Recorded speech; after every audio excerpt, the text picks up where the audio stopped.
Ujedinjeni narodi upozorili su da sukobi, raseljavanje stanovništva i širenje kolere dodatno pogoršavaju humanitarnu krizu u Sudanu.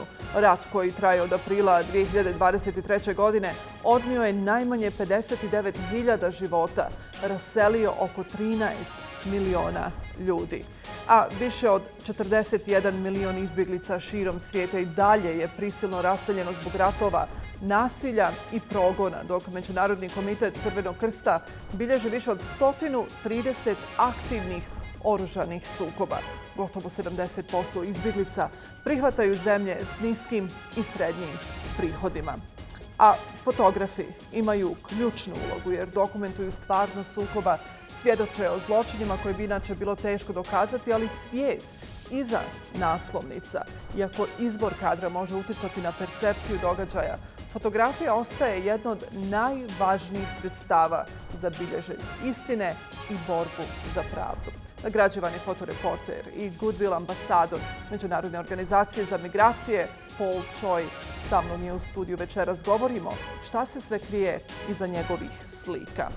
A u vremenu kada se vijesti šire brže nego ikada, društvene mreže često određuju šta će postati tema dana. Novinarstvo se suočava s najvećim izazovom kako sačuvati istinu i povjerenje javnosti. Brzina objavljivanja sve češće nadjačava provjeru činjenica, dok umjetna inteligencija dodatno mijenja način na koji se informacije stvaraju, ali i dijele. O ovoj temi razgovaram s Mirjanom Pantić, profesoricom na Pace univerzitetu u New Yorku i autoricom teksta Istina u dobu dijeljenja. Ja sam Ika Ferrer-Gotić, ovo je PULS PLANETE.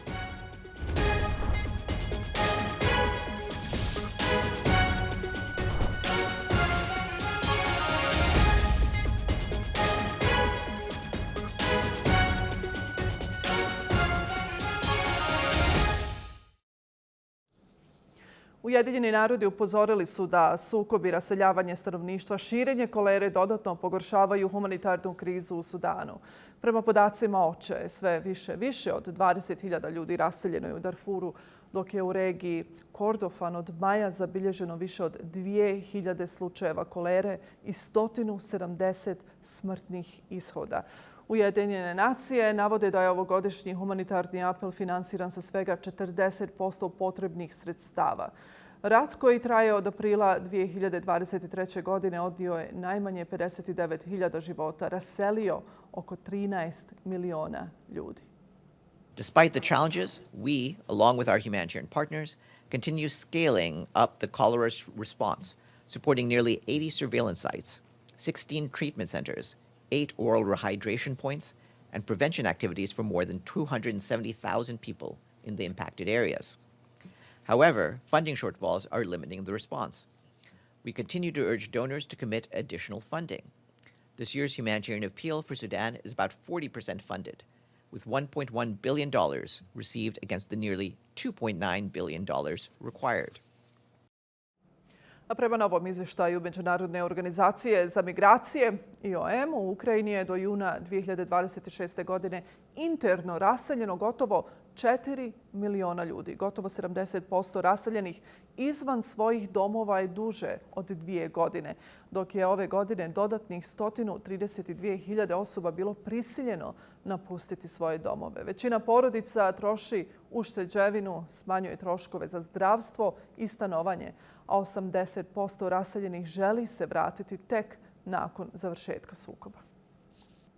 Više od 41 milion izbjeglica širom svijeta i dalje je prisilno raseljeno zbog ratova, nasilja i progona, dok Međunarodni komitet Crvenog krsta bilježi više od 130 aktivnih oružanih sukoba. Gotovo 70% izbjeglica prihvataju zemlje s niskim i srednjim prihodima. Konvencija o statusu izbjeglica iz 1951. godine, koju je prihvatilo gotovo 150 država, definiše prava izbjeglica, zabranjuje njihovo prisilno vraćanje u zemlje gdje im prijeti progon, mučenje ili ozbiljna opasnost, ostajući temelj međunarodne zaštite izbjeglica. Povodom 75. godišnjice Konvencije o statusu izbjeglica, izbjeglice iz različitih dijelova svijeta podijelili su svoje iskustva o bijegu od rata, progona, ali i nasilja. Everybody on the ship was just laughing and dancing. They were just was kind of a bedlam up on deck, and I really didn't really, finally looked out, and of course I saw we were in New York Harbor, and I, saw the skyline. It was a very cold morning in late November, and of course I saw the Statue of Liberty, and it was very, very, I felt, very emotional about it, emotional because of what I was seeing with other people, and so it, but it was just, it was something that I can't describe. It was a kind of a calming feeling.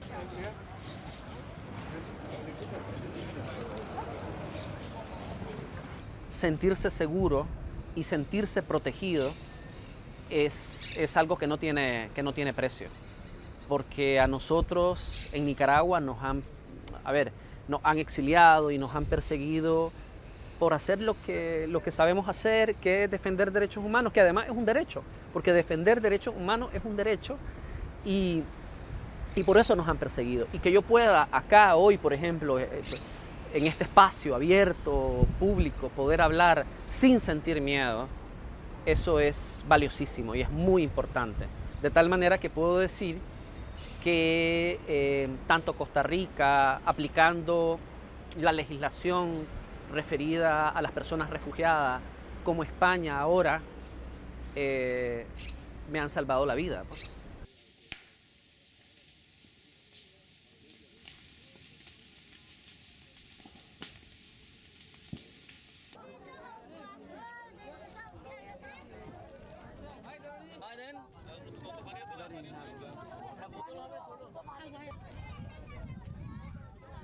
Kyolla edede shiyen holi arar ore Burma military সরকারে যে জুলুম মান গজ্জে মেসাল হইতে গেলে আরার মা বোনরে জুলুম গজ্জে গদুয়ার জ্বালাই দিয়ে ওয়াইনচাইন ধরে হানিত বাসাই দিয়ে ওইনটালত মেলা দিয়ে তো আরার ওর এন্দিল্লা কানি তারা জুলুম গজ্জে জেন্দিল্লা নাকি আরার ঠিকই না হারিবান তো আরার তো বাধ্যয়রে দেশারি গাইরের হরগিন লই ফরান বাসাই বললা বলি বাংলাদেশত দেয়া হইছে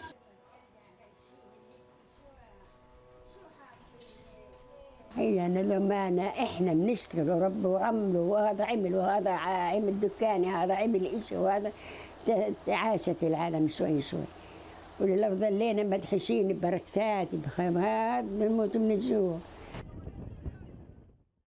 Fotografi imaju ključnu ulogu jer dokumentuju stvarnost sukoba, svjedoče o zločinima koje bi inače bilo teško dokazati, ali i svijet iza naslovnica. Njihove fotografije informišu javnost, podstiču međunarodnu reakciju i mogu poslužiti kao dokaz pred sudovima u procesuiranju ratnih zločina. Istovremeno, njihove slike oblikuju javno mišljenje i čuvaju sjećanje. Iako izbor kadra može uticati na percepciju događaja, fotografija ostaje jedno od najvažnijih sredstava za bilježenje istine, ali i borbu za pravdu. Paul Choy is a documentary photographer, writer, humanitarian storyteller who has spent more than 3 decades capturing the unscripted lives of ordinary people across 6 continents and over 50 countries. He specializes in social justice, culture, environment, and migration, giving voice to communities the world rarely sees.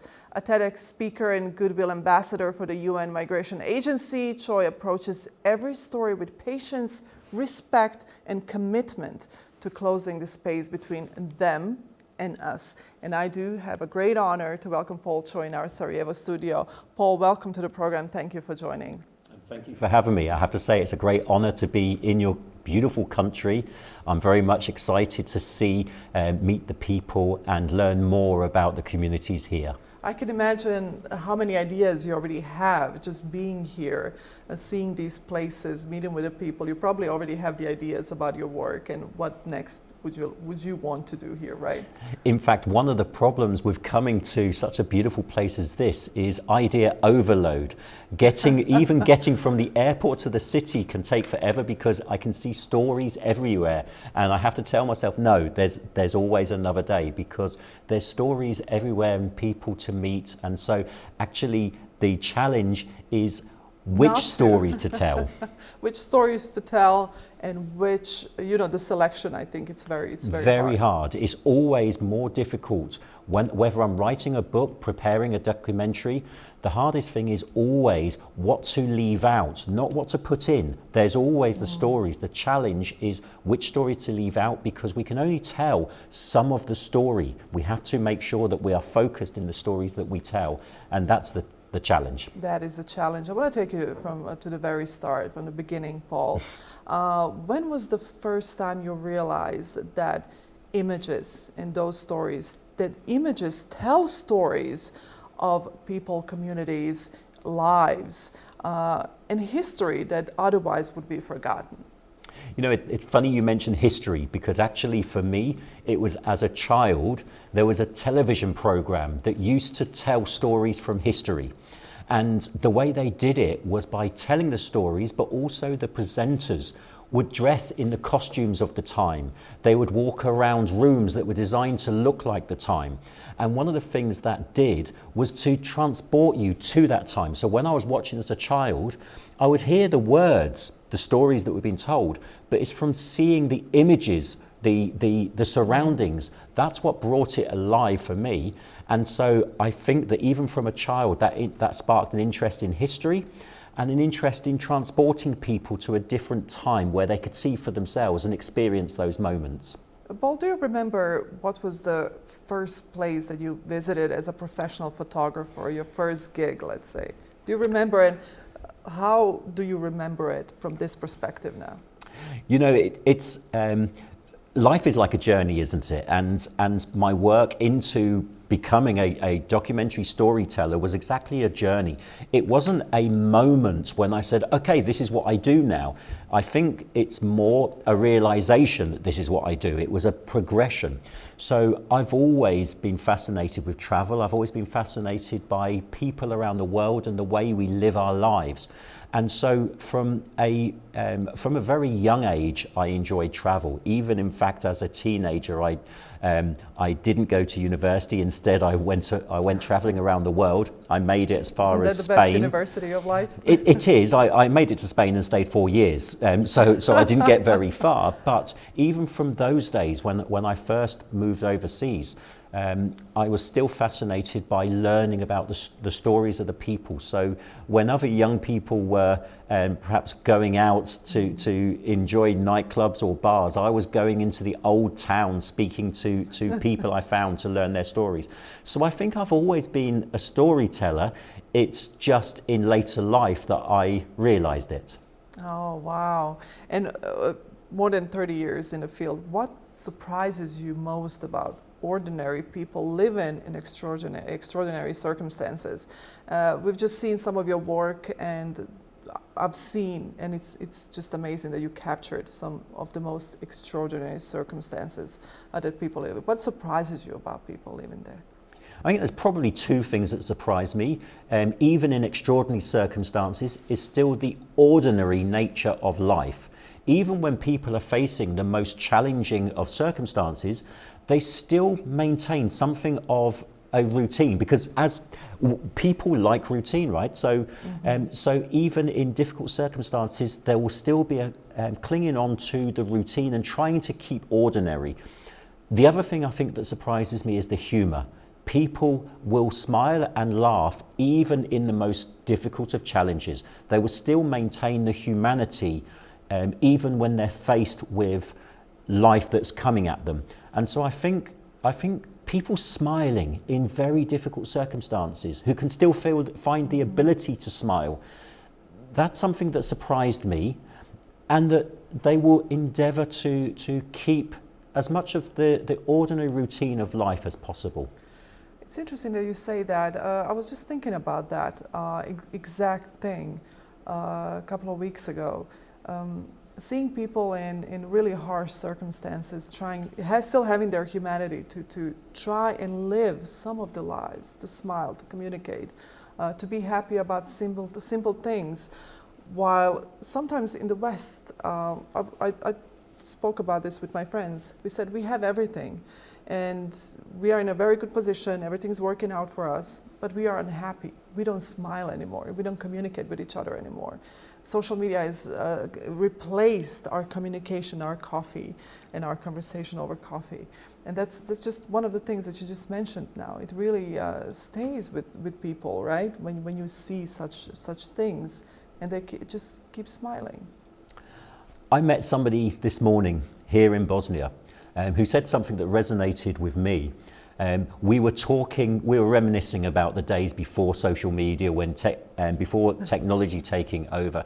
And one of the things that she mentioned is today we have all the material things that we might want, but we haven't got the same sense of perhaps community and happiness, fellowship that we might have had.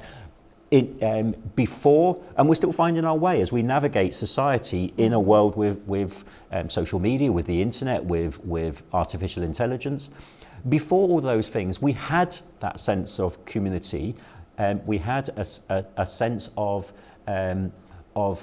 understanding, but we didn't have the material things. So there's always a trade-off, and today society seems to be more about the things we have rather than the people we are. I'm not suggesting that's a good or a bad thing.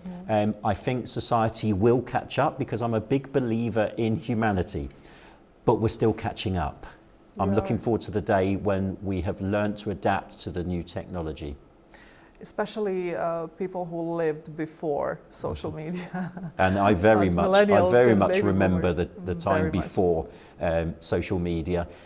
Look, it's a great force of good as well. I love the fact that people can communicate across the world. I meet very many people who are separated from loved ones that as a result of migration or result of circumstances beyond their control that are separated. And technology allows them to keep in touch with loved ones and friends around the world. So of course, that's a great thing. We want to embrace that, but everything comes with every downside, change. Right? Everything comes with change, and so I think as a society we have to navigate those changes. And as an IOM Goodwill Ambassador, what in the field, of course. What responsibility do you feel yourself towards communities whose story you do help amplify? Well, I think I have to say it was a great honour to be asked to serve as a Goodwill Ambassador for the International Organization for Migration, the UN Migration Agency. I think it's important to note that I don't speak for IOM. Rather, I'm an independent witness to the work of IOM. And that's really important work all over the world. I think my responsibility as a witness is very simple, to truthfully account for what I see, to represent accurately the people that I meet and to share their stories. IOM believes in safe, orderly and humane migration, in finding solutions, practical solutions to displacement.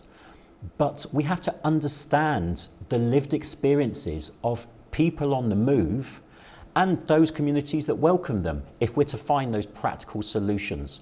So my responsibility is very simple, to accurately represent the people that I meet and their lives, not as causes. I think something we have to remember is, as a society, we like to group people together, don't we? We like to use labels. But those groups of people are made up of individuals, and each of them have their own individual story. So I think it's important that we remember and convey the stories of those people, because it's only through that understanding that we're going to find the practical solutions that IOM are working so hard around the world to deliver. And like you said, we all have a name and a last name and a personal story. Yes, we do tend to, especially the media tends to put people in the same group, in the same basket. It seems just easier, right? It's not fair, it seems natural. Easier. It's natural. You have said in your work that you prefer staying close to your subject and telling their stories. How do you earn the trust of your subjects, of the people that you are with? How do you approach your work when you just came back from Angola, right? Mm-hmm. How do you approach your subjects? How do you approach people? How do you earn their trust? How do you earn the trust for them to tell you their most important parts of their lives, the struggles, the tears, the pain? How do you approach them? How do you get to that point? I think the most important thing is to build a relationship. And the way that I build relationships is through participation. I make participation my objective. So although I'm a documentarian, although I'm a photographer, a writer, the camera stays in my bag, the notebook stays in my bag, and I simply get involved. If we're making a cup of tea, I'll make a cup of tea. If we are cutting firewood, I will go and cut firewood. If we're moving something from A to B, I will help. If the car needs pushing, I'll push the car. The first thing is to build a relationship. So I think it's important that if we're going to capture the human stories, we start with being human. And being human involves an introduction. It involves somebody learning who I am. I can't learn who somebody else is until they learn who I am. They're not going to trust me with their story. So I start with participating in everyday life. And then I found that people want to share their experiences. It's just they need to feel that they can trust you first. So building trust is the start point. The camera and the notebook, that comes later. There's one of the stories that that you did. It's called Through the Eyes of a Child. And I think it's in Sijera Leone, if I'm not mistaken. Yes. It's quite impactful. I'm going to ask my guys to just pull that up so we can see it. Can you tell me more about that child? What the day was like? This is exactly the pictures that I've seen in the makeshift car the children build. Can you tell me more about that day? What do you remember? What do you remember of the child? What is this child's story? One of the things I remember is how incredibly remote this community was. Reaching this community was incredibly difficult. So it took several days to get there. And something I noticed was I was there to cover a story about the community, and particularly their challenges with water, with obtaining regular supply of water. But as we were going and I was being given a tour around, I noticed this child who was dragging a car made out of a can. It was like a sardine can that was just made in an abstract way with some sticks pointing through it. This is something I found all over the world. I found children playing with makeshift toys. In fact, we mentioned I've just come back from Angola. Something I noticed in Angola was a similar scenario where there was plastic bottles filled with sand, and the children would use a stick to guide it and move it around. And this is something that I've discovered all over the world. Children want to play. It doesn't matter whether they're playing in Western Europe, whether they're playing in Asia, whether they're playing in the Americas. They want to play. It's what we talked about earlier, the ordinary nature of life. Even in extraordinary circumstances, in this case in Sierra Leone, a child growing up in a very remote area where getting everyday water is a struggle, but they will still find a toy to play with, even if it's a tin can with some makeshift wheels. The innocence of a child, the innocence of children. We see it in all parts of the world, even in Palestine now, when you see the harsh circumstances and what they are going through, and children are still want to play outside. Sarajevo, for example, if you were here in the 90s, you'll see children under shelling trying to find a place where they can play with a football. Or a lot of children were killed during just playing outside. Such a simple thing the child wants is just freedom and freedom to play and be happy and smile. Which single story or encounter really stayed with you till this day in your 30-year work?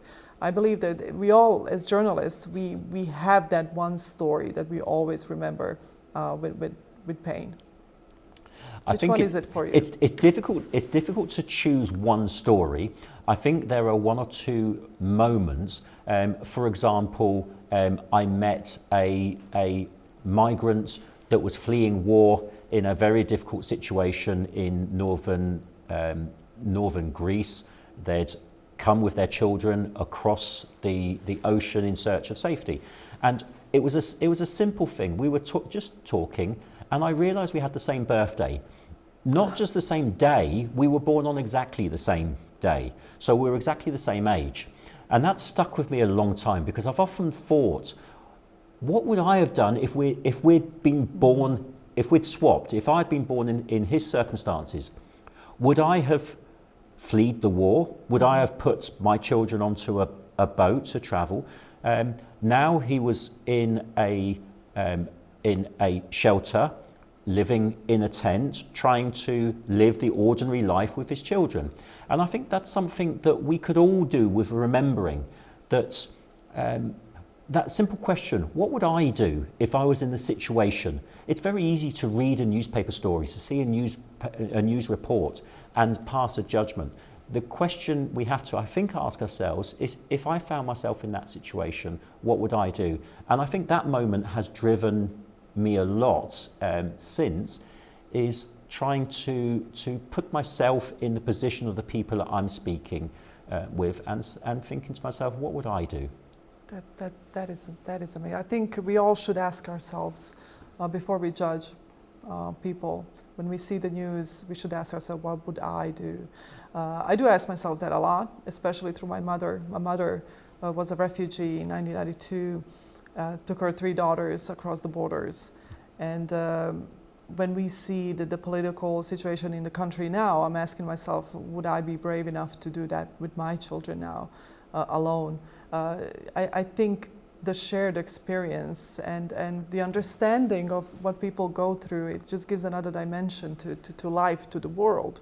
I have one more question for you. What story, Paul, do you still search for that is maybe still unfinished for you? What story do you still want to tell? Or community that you've been to? Which story do you still want to tell? I believe that there's probably nothing more, because 30 years of amazing work that you've done, but I'm wondering if there's still something. Honestly, I haven't even started telling the stories that I would love to tell. I think the stories that I enjoy telling are of humanity. And the thing I enjoy most about humanity is it's like the ocean. It's ever changing.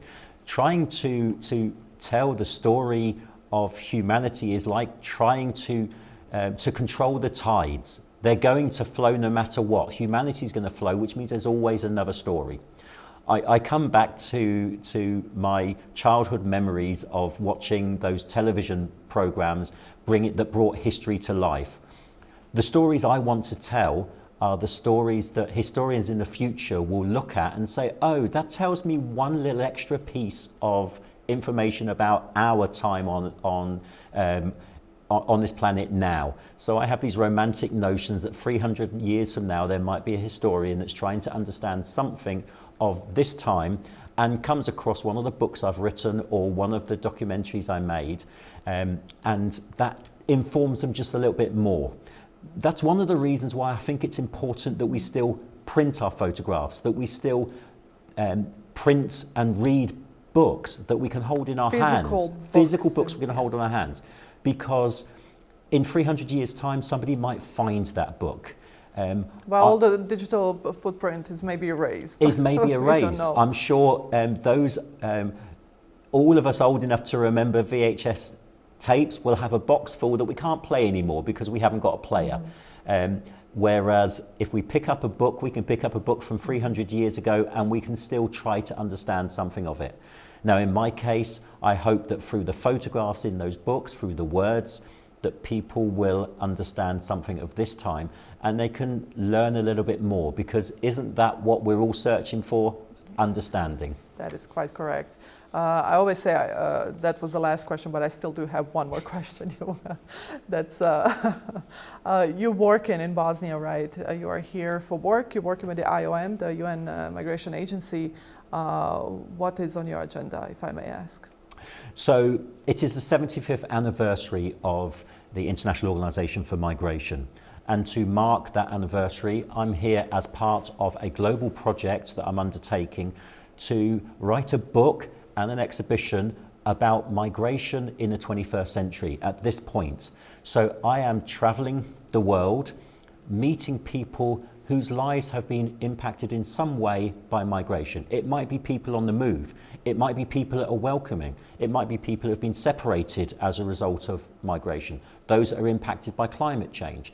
And it's again, something that we talked about earlier. It's capturing a time capsule of stories from this moment. So I'm here to meet people and to learn their stories of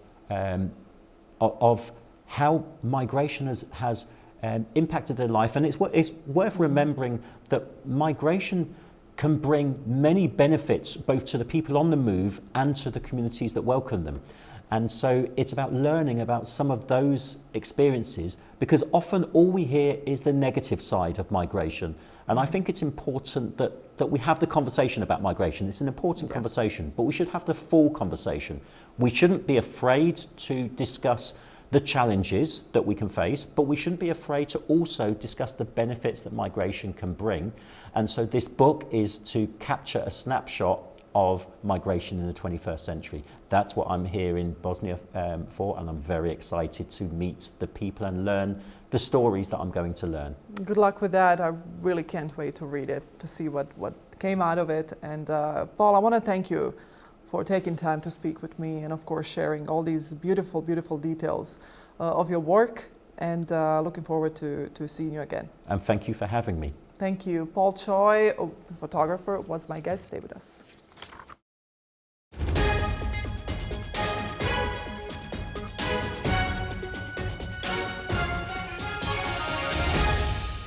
U vremenu kada se vijesti šire brže nego ikada, društvene mreže često određuju šta će postati tema dana, novinarstvo se suočava s najvećim izazovom kako sačuvati istinu, ali i povjerenje javnosti. Brzina objavljivanja sve češće nadjačava provjeru činjenica, dok umjetna inteligencija dodatno mijenja način na koji se informacije stvaraju, ali i dijele. Gdje je danas granica između kvalitetnog novinarstva, digitalnog sadržaja i dezinformacija, te može li profesija zadržati svoju ključnu ulogu čuvara javnog interesa? Truth in the Age of Sharing, autorice Mire Pantić, upozorava da je istina postala jedna od najvećih žrtava digitalne ere, te naglašava da novinarstvo mora ostati posvećeno provjeri činjenica, odgovornosti i radu na terenu, uprkos sve većem uticaju algoritama i umjetne inteligencije. Mirjana Pantić je nagrađivana novinarka, vanredna profesorica digitalnog novinarstva na Pace univerzitetu u New Yorku. Nakon dugogodišnje novinarske karijere akademski se posvetila istraživanju digitalnog novinarstva, društvenih mreža, gatekeepinga, uticaja novih tehnologija na proizvodnju vijesti. A Mira je upravo i moja gošća koja mi se pridružuje iz New Yorka. Mira, dobrodošla u PULS PLANETE.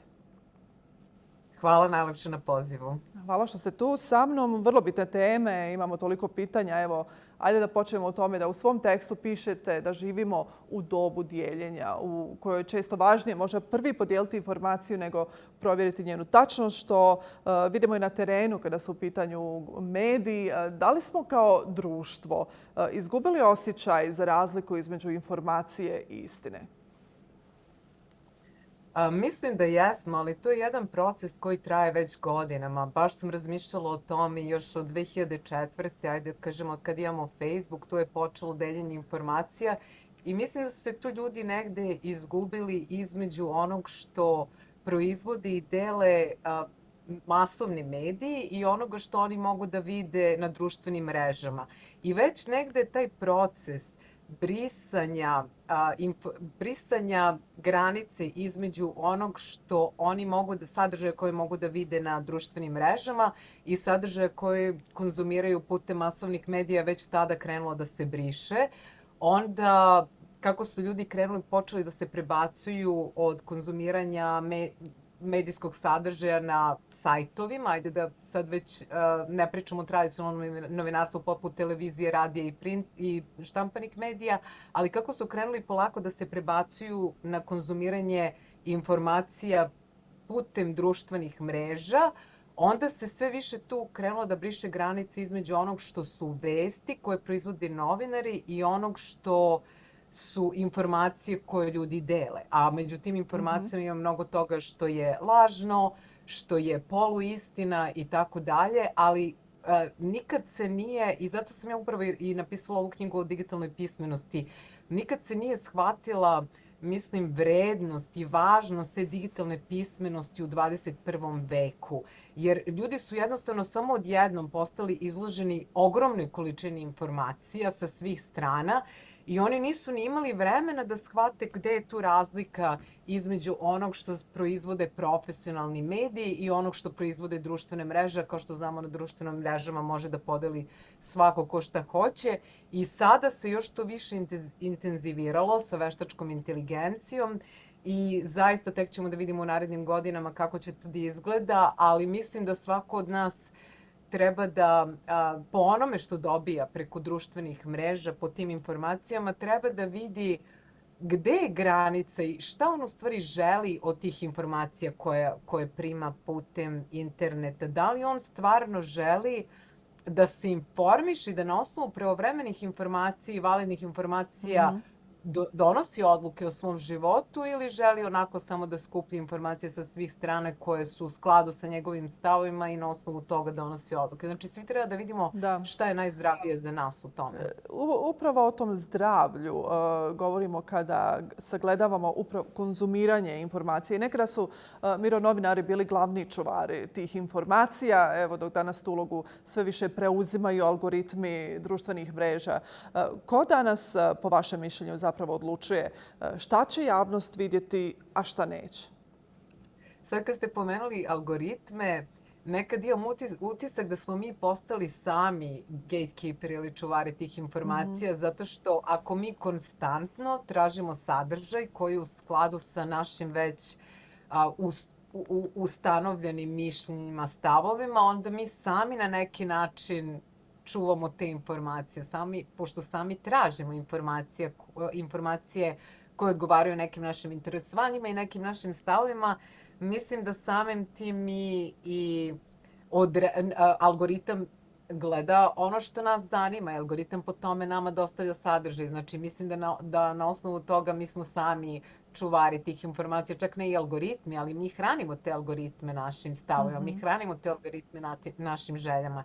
Inače, ovo je isto nešto što traje već godinama, pošto u ovoj knjizi koju sam objavila o digitalnoj pismenosti, to je digitalna pismenost i participativno novinarstvo i to participativno novinarstvo je nešto čime se ja bavim od kad sam se preselila u Ameriku, znači pre 12 godina, bavim se tim istraživanjima i to je u stvari isto nastalo tako 2004. Sad mi govorimo da ovo, hoću da kažem da ovo traje već 20 godina i da mi sada vidimo posledice svega onoga.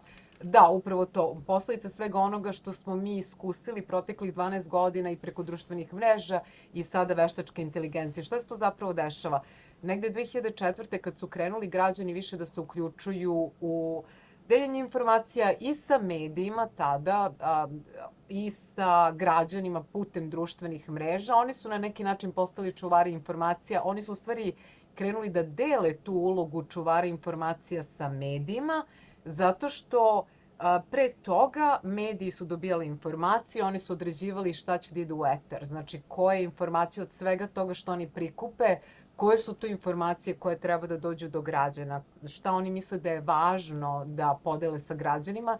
I onda u toj prvoj dekadi 21. veka pošto su ljudi, obični građani, počeli da koriste svoje pametne telefone, da prave fotografije, dele informacije na društvenim mrežama, znači Facebook 2004. Twitter 2006. i tako dalje. Onda su oni na neki način, pošto su oni odlučivali u svoje ime koje informacije će da podele sa ostatkom sveta, onda su oni krenuli da dele tu ulogu čuvara informacija sa građanima. I evo ono što sad vidimo, kažem, algoritmi, da, definitivno su oni ti koji određuju koji sadržaj ćemo da vidimo, ali isto tako mi smo ti koji hrane algoritme podacima. I algoritam radi ono što mu mi praktično kažemo. Da, Znači, prati nas, prati naše aktivnosti, ponašanja. Zaista je algoritam postao nevjerovatna stvar. Što više tražite nešto, više će vam se pokazati i na feedu i to je ta neka konzumacija informacija koju mi sami, možda i nesvjesno, pretpostavljamo i za nas kreiramo. Pišete upravo u vašem radu da je istina, i ovo je jedna od nekako najvažnijih stvari, da je istina postala jedna od najvećih žrtava digitalne ere. Sada, može li se povjerenje publike u medije obnoviti? Miro, šta vi mislite da bi bio prvi korak ka tome? Ja sam isto o tome pisala jer, evo da kažem, taj post-istina ili taj termin post-truth, on je ušao, Oksfordski rečnik ga je proglasio terminom godine 2016. Znači, prošlo je već 10 godina od tada i možete samo da zamislite u tih 10 godina sve što se dešavalo. Nije da smo mi odjednom postali svesni da su nama postali naši stavovi i naša mišljenja mnogo važnije od činjenica kojima smo izloženi. I tada smo možda postali donekle svesni toga, ali ništa nismo uradili na tome da to promenimo. Znači, proteklih 10 godina se samo to intenziviralo.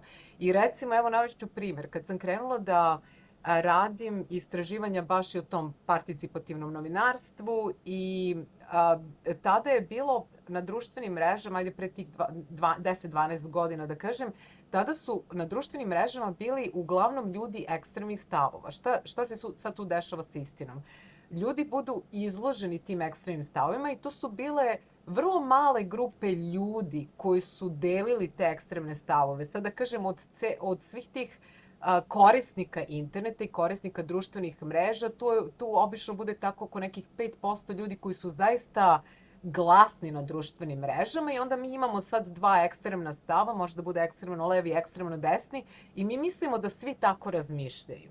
Međutim, većina ljudi je negde u sredini, nemaju te ekstremne stavove. Sada, ako kažem 2016. je bio taj post-truth ili post-istina, termin proglašen za reč godine i od tada tih 10 godina mislim da se sve veći broj ljudi polako je počeo da potpada pod uticaj tih ekstremista na društvenim mrežama. I onda su oni moguće počeli to da usvajaju kao stav, jedan normalan stav u društvu.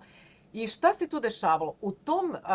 U tim žustrim raspravama u kojima uopšte nije važno šta je tačno, nego ko je glasniji, ko je više ljud, ko je brži na tastaturi. U svemu tome stvorila se atmosfera u kojoj su ljudi samo krenuli da potežu za onim informacijama koje su u skladu sa njihovim stavovima i tu su algoritmi isto odigrali svoju ulogu tako što su ih počeli sve više da ih hrane tim sadržajem.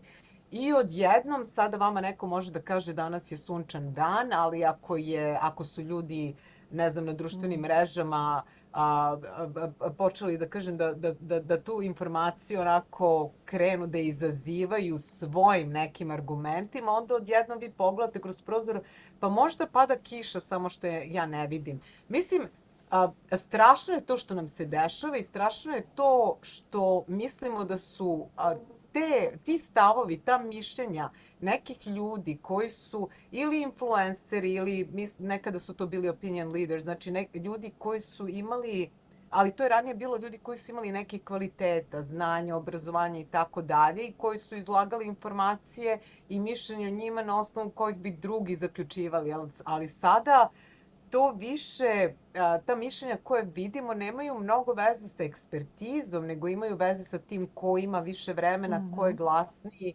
na društvenim i ko je dopadljiviji. Ima tu mnogih razlika koje odvajaju građansko novinarstvo.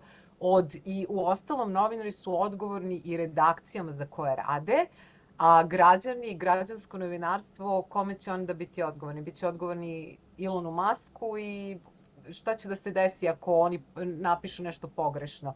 Novinar koji napiše nešto pogrešno ili stvarno uruši kredibilitet svoje medijske kuće, što se dešavalo i u Americi sa izmišljenim tekstovima Stevena Glassa i Jasona Blaira, ali novinari koji to rade snosit će odgovornost i njihova medijska kuća. U građanskom novinarstvu te profesionalne odgovornosti nema.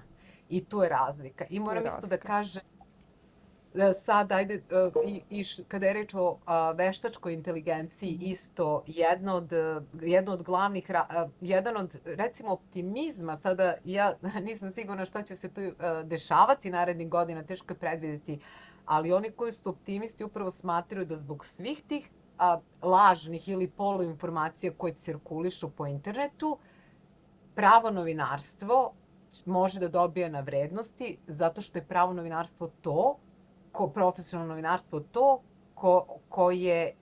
od kojeg se očekuje da dostavi validnu, verifikovanu informaciju građanima. Hvala vam puno što ste uzeli vremena da razgovaramo o ovim temama. Hvala i vama, bilo mi je zadovoljstvo. Hvala vama, Mirjana Pantić, nagrađivana novinarka i vanredna profesorica digitalnog novinarstva na Pace univerzitetu u New Yorku, bila je moja gošća.